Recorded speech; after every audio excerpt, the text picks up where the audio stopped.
I welcome you all to the new episode of Dr. Sin. Today we are going to discuss about renal transplantation, and we have with us Dr. S. Vasudevan, who is the additional professor of urology in Medical College, Trivandrum. Welcome, doctor. Thank you. Firstly, we would like to know more about you. I graduated in medicine from Trivandrum Medical College in 1984. I did my surgical studies from Trivandrum Medical College. Later, I qualified in urology from Calicut Medical College, and I have worked in Trivandrum Medical College, Thrissur Medical College, and Calicut Medical College.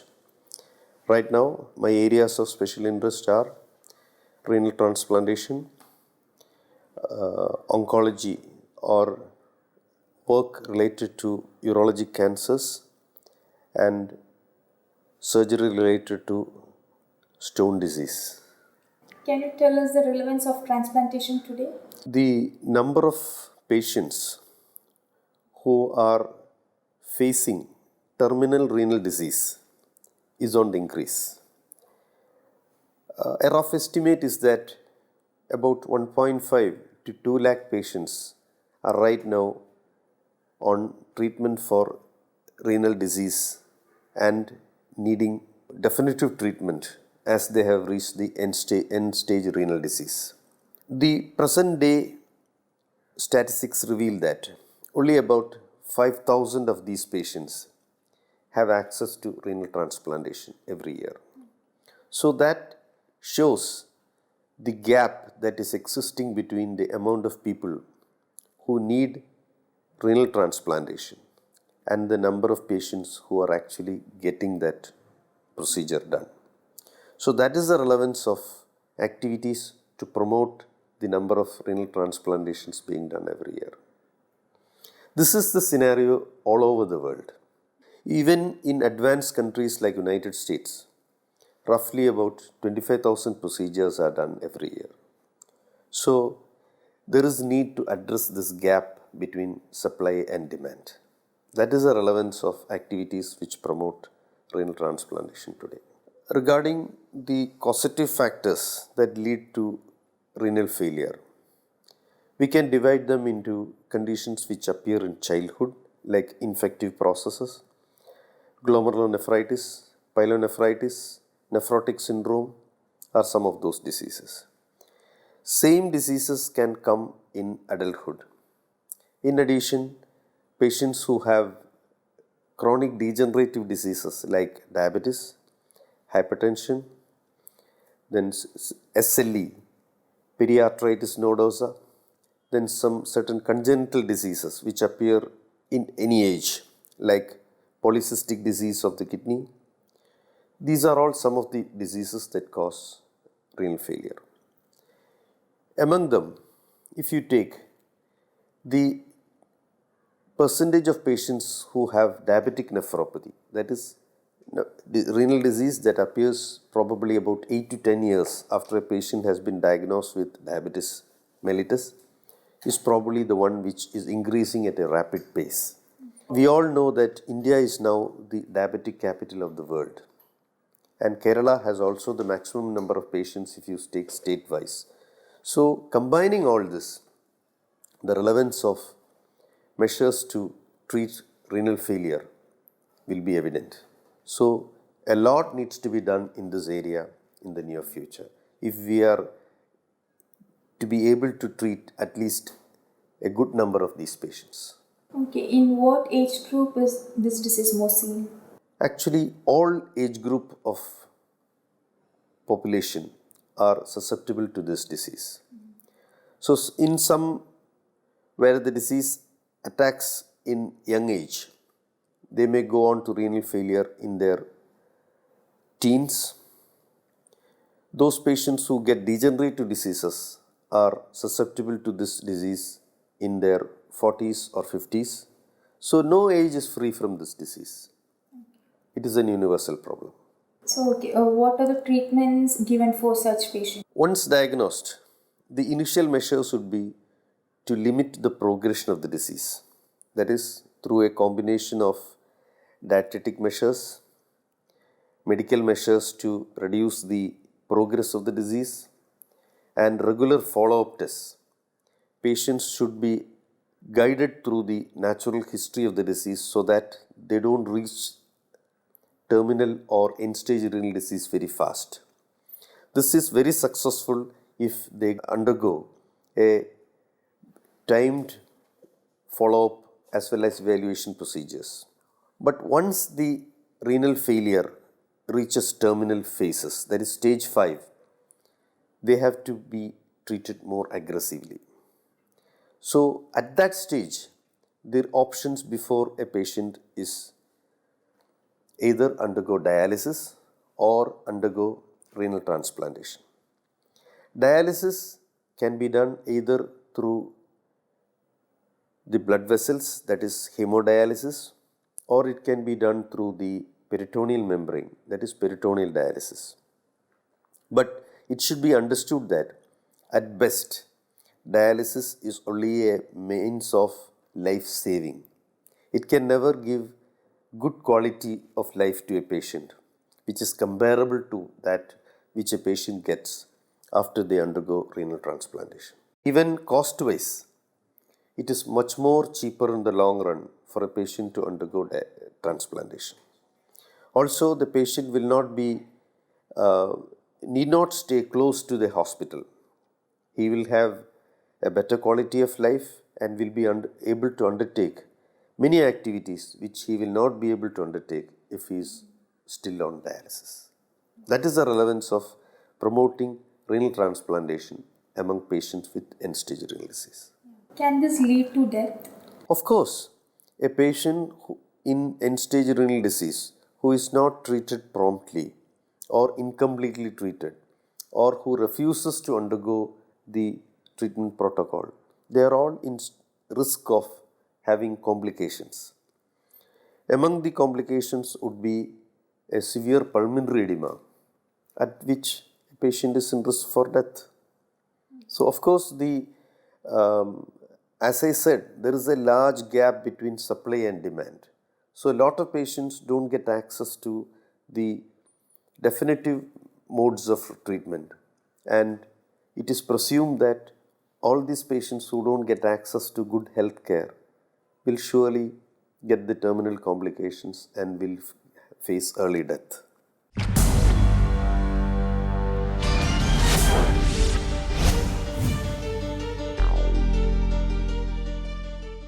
Okay, what is the time duration for this type of treatment? Often dialysis will have to be done at least 2 to 3 times a week, which means alternate days they have to be in the hospital to undergo dialysis. Each dialysis procedure may last 2 to 3 hours in an average. So this gives us the amount of time a patient will have to set apart for treatment if they undergo a dialysis protocol. Whereas a renal transplantation, patient will have to undergo extensive evaluation, and once a successful procedure is done, he will have to be in close follow-up for the first month and probably at timed intervals for follow-up later on. But that will have to be lifelong because the complications which a patient may have post-transplantation are numerous, but most of them can be detected by regular follow-up and evaluation. What is renal transplantation? As a procedure, in simple terms, it amounts to harvesting a kidney in all its good forms from a donor, who can either be live or facing imminent death, and placing this kidney into a recipient by a simultaneous procedure of operative surgery. So as the procedure means, the stress would be on getting the ideal person as a donor for giving the kidney. Here donors should be sourced from either live donors or patients who face imminent death due to some other reason like trauma or cerebrovascular disease. This set of patients are called deceased donor or cadaver transplants. Among live donors, we would have either related, where the donor would be a close blood relation of the recipient. In case of unrelated donor, they would have to undergo evaluation and would have to go through a committee which would consist of a forensic medicine expert, neurosurgeon, and also a psychiatrist to know whether they are donating out of free will or whether they have some other motives in mind. So this would afford legal protection to the team which performs the transplantation. Also, in recent days, there is a chain of donation whereby it has all come in the press, where well-meaning individuals would come forward to donate. Also, sometimes if the patient is a male, he's unmarried, his wife might donate to another person, whereas this wife of the second patient might donate to a third person, and thus the chain goes along. So this sort of donation is also nowadays being observed in several places, where good meaning individuals would donate kidneys to patients who need. So these are the sort of options which are available as far as a donor is concerned. What is the source of donation? It can either be a live donor, which could be related or unrelated, and also from a imminent patient facing imminent death. Here again, a donor is selected who is the same blood group as that of a recipient. Also, by cross matching, we could get blood groups which are compatible. But in recent days, there is also a trend to undergo donations across incompatible groups. So that also would be selected by a process of cross matching of the antigen systems. Nowadays, there is another trend whereby we said earlier about cadaver transplantation. There, it is a brain dead patient who donates. A patient who has become brain dead due to some other reason like severe road trauma, where a patient cannot be saved but on ventilator and life support systems, or another patient who has undergone a severe cerebrovascular accident like a stroke, and we are not able to save the patient but he is still brain dead. So these patients, after examination by a team of neurologists or neurosurgeons, they could be certified as brain dead, and giving sufficient time, and if the patient's bystanders or close relatives are willing to provide donation of vital organs, here harvesting of kidneys, liver, eye, heart, lungs, pancreas, blood vessels, all these are possible, even the skin. So up to 18 organs could be harvested from any patient who is facing imminent death and whose relatives are willing for donation, organ donation. So that is the concept of organ donation in a imminent dead or brain dead patient. And this program is called Mrida Sanjeevani, and it is also called the Kerala Network for Organ Sharing, or KNOS.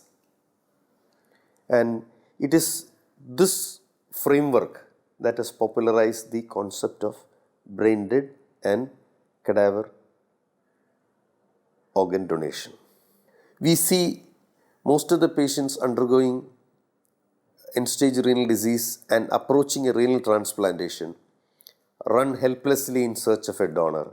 So for them, this program is definitely a big boon. So all efforts to promote this program have to be done. So, doctor, coming back to renal transplantation, what is the actual cost for this treatment? The cost has to be seen in two headings. First would be the cost to evaluate a potential donor as well as a recipient, and the cost of undergoing the procedure.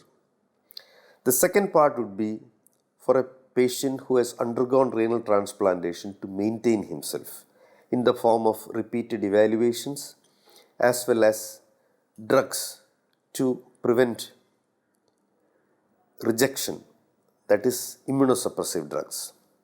These drugs cost a lot and this has to be given lifelong. So a cost of the procedure has to be seen in both these headings.